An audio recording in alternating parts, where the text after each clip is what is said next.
greed never sleeps, and so we can't either. You can't serve God and mammon.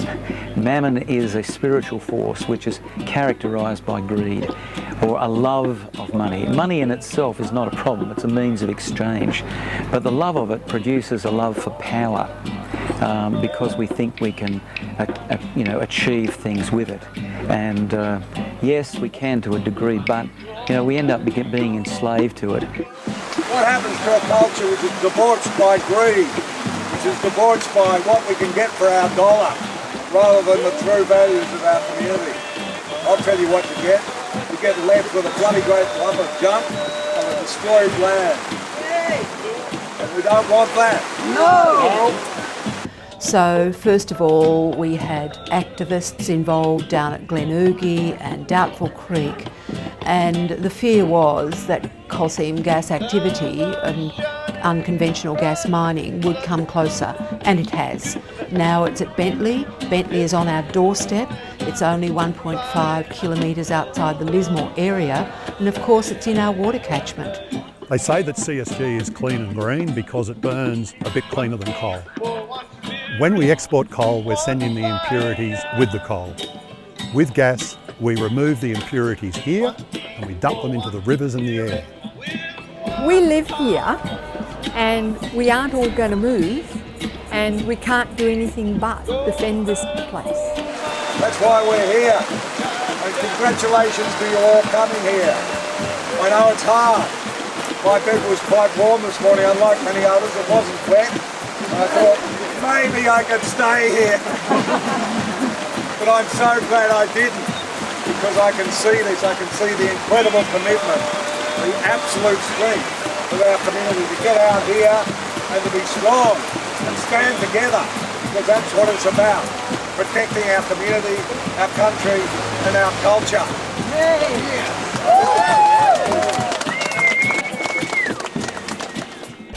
I don't think that you have the ability to stop them coming. I know you have a lot of people here, you have a lot more people than we had up our area, but you have state government against you, you have the federal government against you, you probably have the council against you, or some of the councillors against you.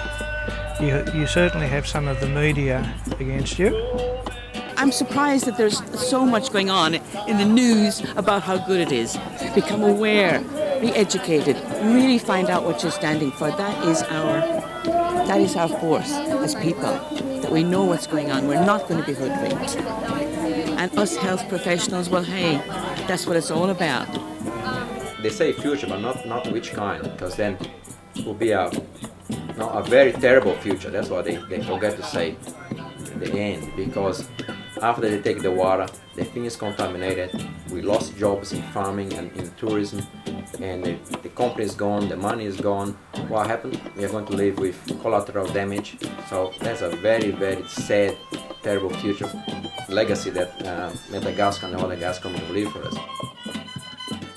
I have a right to be angry when someone has no conscience and didn't have the decency to ask the good people of this country for their permission to sell their offspring's future down the tube.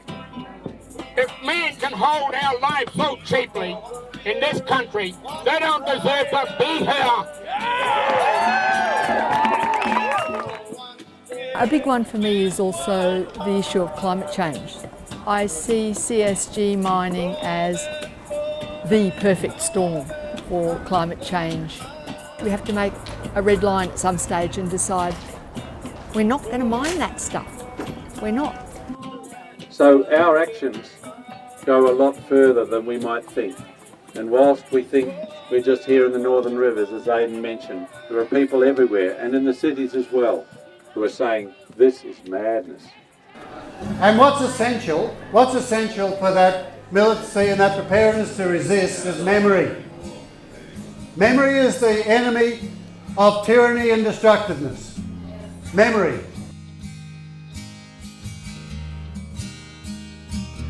I see that shadow high on the horizon. The plague is coming, temperatures rising. My heart is beating, my thoughts are racing. I can't stop the feeling, the future is erasing. And there's no reason, there's no reason. It's high tide and open season to destroy this land of its worth. Open your eyes. It's hard fact, a comfortable lie. There's no future on a dead earth. If we can't drink the water on the hard and dry day, if we can't breathe the fumes and the gas fields knock us sideways, Parliament hallway always surrenders to those who represent the pockets of the money lenders. There is no future.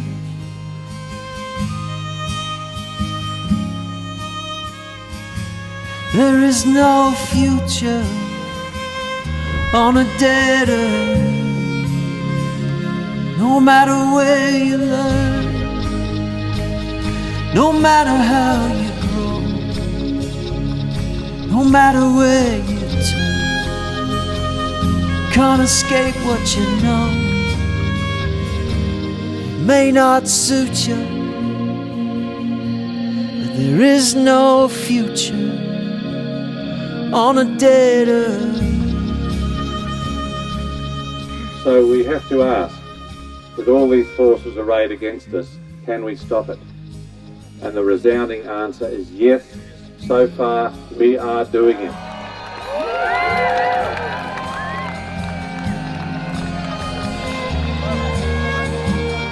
Maybe it's our time.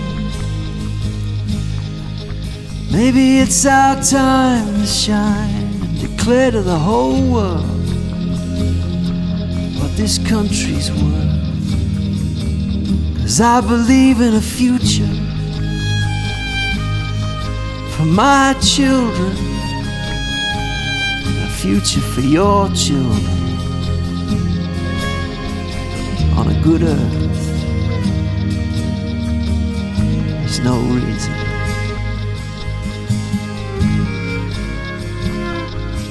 There's just no reason we can't make this future work.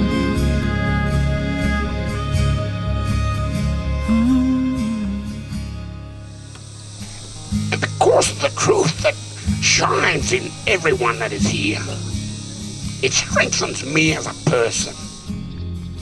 It's our steadiness and our calmness and our clear communication with each other that will win the day here.